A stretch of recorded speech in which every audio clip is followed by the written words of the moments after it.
어제 했던 정보시스템 감리사 요 편에 대해서 이제 2편 부분을 할게요. 2편은 뭐냐면 1편은 이제 그런 거였죠. 뭐 공부를 어떻게 하는 게 좋겠냐, 뭐 이런 간략적인 어떻게 보면 내용이었는데, 2편은 이제 감리사가 되면, 이제 감리사라는 게 이제 결론은 이제 이거죠. 수석감리원이죠. 네. 수석감리원이 되면 어떻게 되는지, 이제 수석감리원은 정보관리기술사나 혹은 컴퓨터 시스템 응용, 두 개를 합쳐서 그냥 정보처리기술사라고 합니다. 저 그냥 예전부터 그냥 그렇게 얘기했어요. 그 다음에 정보 시스템 감리사.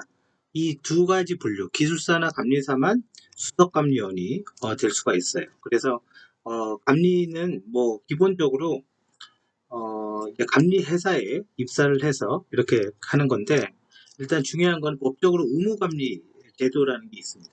역시 이제 법이 무섭더라고요. 이제 의무감리 제도가 있어서 공공에서 개발을 한 사업에 대해서는 보통 이제 5억 이상 이렇게 금액이 딱 정해져 있는데, 실질적으로는 다 받습니다. 그래서 개발 사업은 감리를 받아야 된다. 그러니까 이게 있다 보니까 이게 이제 크게 되는 거죠. 그래서 이제는 그렇게 돼 있고, 또 하나 수석감리원이 있고 일반 감리원이 있습니다. 일반 감리원은 이건 이제 교육을 받으면 돼요. 뭐 시사나 뭐 정보처리 기사 이거 취득하고 뭐 경력 몇 년 되면 교육 받으면 됩니다. 근데 이게 비싸요. 네, 교육 자체가. 자, 그래서 아무튼 그렇고, 지금 얘기하는 거에 주는 수석감리원입니다. 그러면 이제 우리가 이제는 감리협회라고 있어요. 정보시스템 감리협회. 협회라고 있는데, 정보시스템 감리협회가 이렇게 있죠. 이 사이트가 좀 후졌죠. 그냥 보기에. 정보시스템 감리 뭐 교육 일정 뭐 이런 것도 있고, 이런 사이트가 있는데요. 이제 여기에 보면 이제 공지사항에 여기 보면 이제 KCA, 뭐 CAS, 정보기술단 뭐 이렇게 채용 공고가 이렇게 올라오잖아요. 이제 원래 이제 하반기가 되면 일이 많으니까 이제 채용 공고가 이렇게 올라옵니다. 그래서 뭐 큰 회사 3개 올라왔네요. 사실은 이제 큰 회사가 3개예요. 감리에서 하나가 이제 정보기술단, 두 번째가 CAS, 그다음에 KCA 이렇게 있는데, 저 같은 경우는 이 두 개는 다녀봤어요. 이 두 개는 둘 다 다녀봤고요. 정보기술단은 한 7년 정도 있었던 것 같아요. 비상근으로. 자, 조건은 이제는 수석감리원이어야 된다. 뭐 이런 게 있고, 그 다음에 뭐 기술사 감리사 등등. 그래서 이런 자격증이 있으면 된다. 그죠? 뭐 주 5일 근무다. 뭐 이렇게 돼 있는데, 사실은 저는 이제 개인적으로는 사실은 요 세 개에서는 저는 그냥 개인적인 겁니다. 추천하지는 않습니다. 만약에 이 세 개에서 추천한다면 저는 차라리 KCA를 추천을 할 거예요. 그 근거는 왜 그러냐? 여기가 기술사가 제일 많을 거예요. 기술사가 왜 제일 많겠습니까? 다 이유가 있는 거겠죠. 그죠? 네, 이유가 있는 겁니다. 모든 거에는. 그래서 아마 뭐 굳이 세 개에서 한다면, 그 다음에 이제 CAS 정도 이렇게 할 것 같아요. 세 개에서 고른다면. 얘도 이제 수석감리원, 그죠? 인 거고, 이 세 개 업체가 특징이 있는데, 전부 다 이제 감리회사이긴 한데요. 또 하나 개인정보 영향평가 회사입니다. 영향평가 기관이에요. 얘네가 요 세 개가요. 얘네가 좀 이상하네요. 그리고 또 여기가 이제 어떤 회사냐면, 우리 보안 컨설팅 지정업체 있죠? 보안 컨설팅 지정업체. 원래는 옛날에 CAS만 그랬거든요. 근데 작년인가 KCA가 된 것 같고, 올해 아마 정보기술단이 된 것 같아요. 그래서 보안 사업을 활성화시키려고 합니다. 자, 아무튼 뭐 더는 얘기하지 말죠. 더는 얘기하면 뭔가 그렇게 이상한 얘기를 해야 되고 그러니까, 저는 이제 개인적으로는 작은 감리 회사를 선호합니다. 예, 작은 감리 회사를. 직원 한 3명, 4명, 뭐 요런 데가 그냥 제 경험상은 훨씬 낫더라고요. 괜히 큰 데 가서 무슨 제도와 규율을 있는 가운데 뭐 굳이 다닐 필요도 없고 굳이 그럴 이유도 없고요. 예. 아무튼 저는 작은 감리 회사를 선호합니다. 감리는 이제 계약이 뭐 3개가 있어요. 정직원.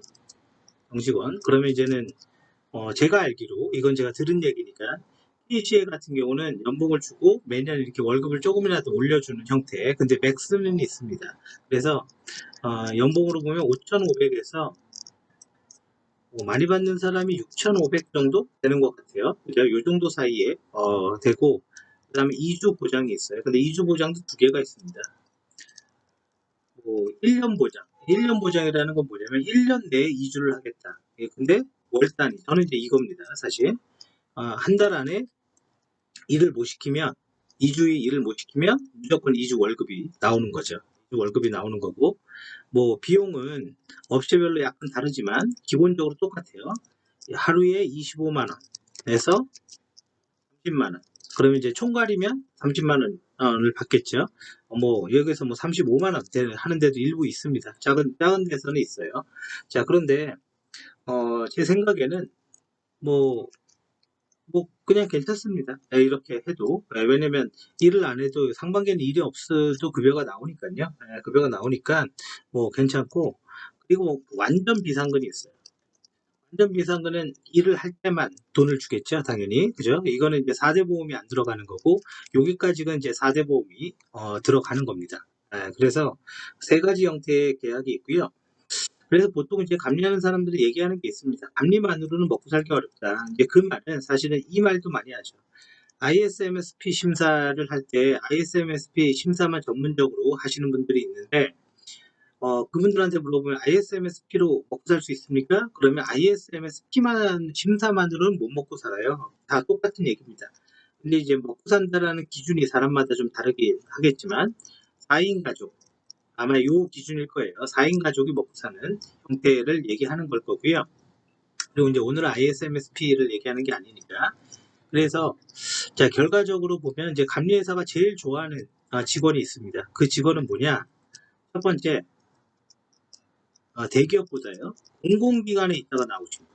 이거는 뭐 대박이죠. 뭐 이거는. 왜냐면 제안을 해서 수주를 하니까 이제 그 기관에 아는 사람이 있으면 좋잖아요. 그리고 두 번째는요. 제안서를 쓰는 사람. 뭐 최고죠. 뭐. 이건 뭐 감리회사뿐만 아니라 중소기업에서도 마찬가지입니다. 제안서를 쓰는 사람. 근데 제안서가 생각보다 피곤합니다. 제안서가 생각보다 피곤해요. 그리고 쓰는 사람만 계속 씁니다. 이제 그러다 보니까 아유 그냥 돈 조금 받고 안 할랜다. 뭐 이렇게 하겠죠. 그 사람들 입장에서. 뭐 저도 그렇습니다. 자, 그래서 이런 늘 좋아하고 그럼 이제 이런 게 있죠. 신입의 입장에서 이런 찡이었고 신입의 입장에서는 작은 감리에서는 못 갑니다. 신입은 작은 감리에서 못 가고요. 네, 근데 이제 아까처럼 이제 그렇게 세 군데 정도의 회사에서는 신입도 갈 수가 있어요. 근데 감리회사는 장단점이 있지만 일단은 공공사업을 많이 보는 거는 굉장히 장점이에요. 근데 이제 신입이나 이런 분들의 입장에서는 이게 그렇게 중요하게 생각되지 않는 것 같아요. 근데 이거는 좀 나중에 좀 지나가고 보면 공공사업을 계속 본다라는 거는 좋은 경험이 되는 거는 맞습니다. 그리고 다양한 이력 엄청나게 많이 만들어집니다. 왜냐면 공공사업을 하도 많이 하다 보니까. 그래서 뭐 이런 거에 장점은 있어요. 이런 거에. 그리고 그렇게 아주 빡세게 바쁘거나 그렇지는 않습니다. 그러니까 저도 이제 감리를 10년 넘게 했는데 6시 이후에 퇴근한 거, 6시 이후에 퇴근한 거는 10년 동안 딱 두 번 있었습니다. 예. 그리고 나서는 단 한 번도 그런 적은 없어요. 그런 적은 없고 단지 공공이 지방에 있다 보니까 지방에 많이 가죠. 그래서 저는 이제 사실은 작은 감리회사를 선호하는 이유가 그런 의미도 있어요. 지방에 갈 때 친한 사람끼리 가야지 뭐 처음 보는 사람끼리 가서 이거 어색하고 뭐 할 얘기도 없고 서로 그죠? 그래서 그냥 친한 사람끼리 가면 재밌거든요. 그래서 저는 작은 감리회사에서 안 나가는 거예요. 자, 아무튼 이렇고 그럼 실제 몇 살까지 일을 할 수 있냐? 뭐 이건 좀 사람마다 다르지만 제안서 쓰는 사람은 그냥 제가 볼 땐 쭉 갑니다. 제안서 쓰는 사람은. 자, 근데 이제 기본이 이제 55세라는 기준이 있는 거는 맞습니다. 55세에서 길면 이제 뭐 60세 이거 같은 경우는 이제 60세까지 가면 이 사람이 뭐가 있는 거죠. 이거는 이제 정직원. 그럼 2주 보장은 이제 더 가는 거고요. 2주 보장은 그거 이후에. 물론 저는 이제 그런 것도 봤어요. 70세 넘으시는 분도 봤어요, 사실. 지금도 하시는지 모르겠지만 그분은 1주만 합니다. 1주만. 일을 1주만 하는데 일단 뭐 제 생각은 그래요. 감리의 가장 큰 장점은 뭐 돈이 얼마든 간에 이렇게 IT 쪽에서 나이 들어서 일을 할 수 있는 공무원이 아닌데 일을 할 수 있는 일이 있잖아요. 제가 정확한지는 모르겠는데 키사도 은퇴 나이가 있습니다. 키사도 공공기관이라고 하지만 퇴사 퇴사 나이 뭐 이렇게 나올래나? 안 나올 것 같은데요. 50, 직장인들 51세면 퇴직해야 이게 기사 얘기인지 뭔지 모르겠지만 한번 그냥 볼까요? 직장인도 51세면 퇴직해야 된대요. 자, 예상 연령 1년, 뭐 1.5세 등등이 있고 쭉 넘어갑니다. 이거 기사 내용은 아니네요. 그냥 일반 그 기업들 내용인 것 같고요. 기사 퇴사 나이 관련 이미지 뭐 있네요. 이거는 이제 그게 아닌 것 같고 한국인터넷진흥원 뭐 이렇게 나오네요. 그죠? 신기하다. 이런 것도 인터넷에 있네요. 한번 볼까요?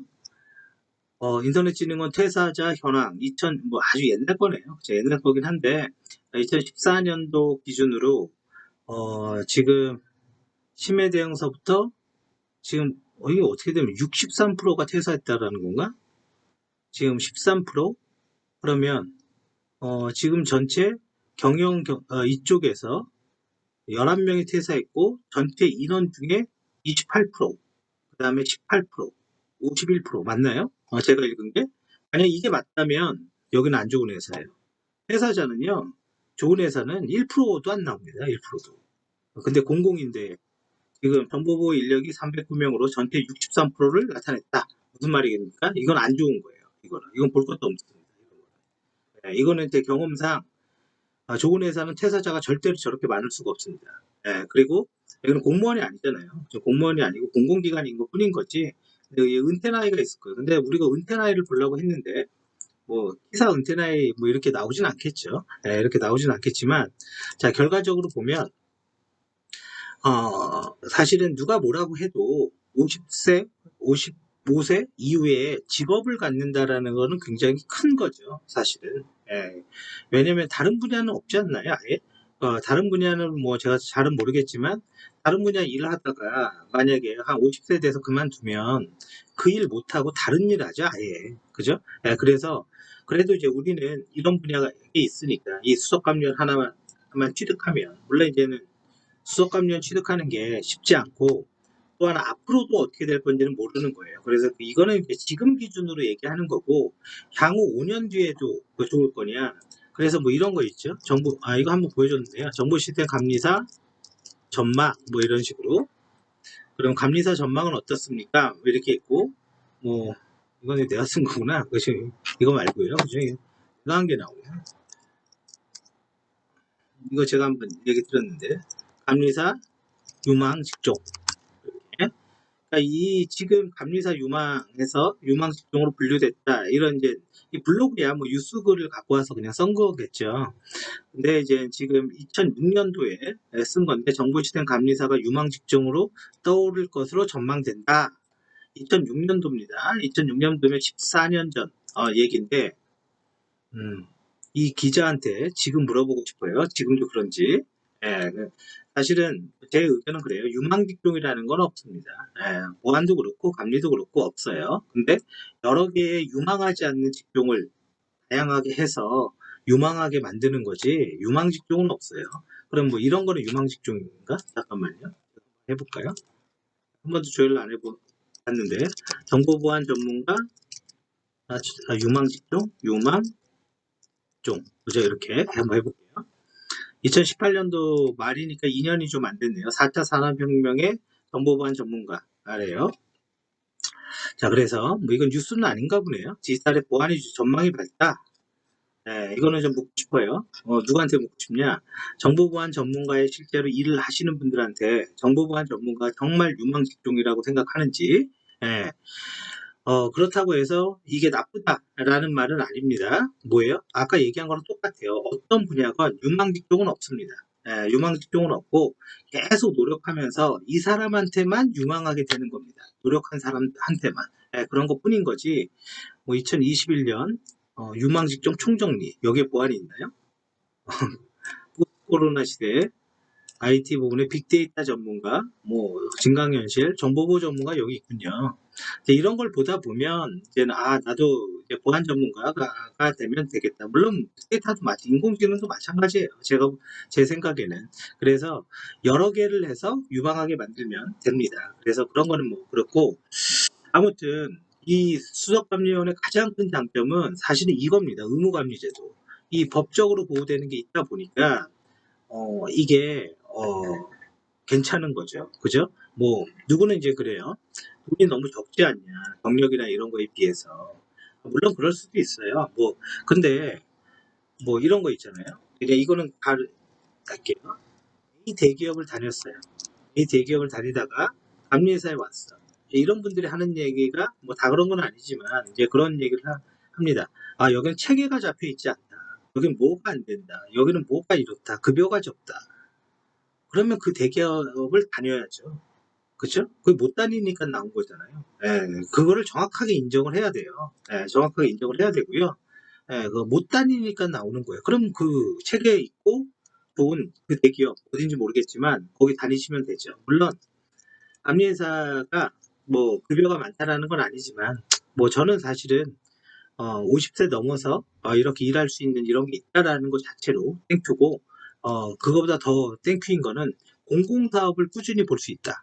이게 정말 큽니다. 그래서 공공사업을 보면 우리가 뭐를 준비해야 되는지 뭐 이런 것들을 내가 알 수가 있거든요. 그래서 저는 이게 제일 큰 것 같아요. 그리고 일도 뭐 그렇게 힘들지 않고 솔직히 뭐 어떤 분이 이제 감리가 쉽지 않다. 물론 쉽지 않아요. 그건 분명합니다. 그거는 뭐 쉽지 않아요. 하지만 일 자체가 힘들진 않아요. 왜?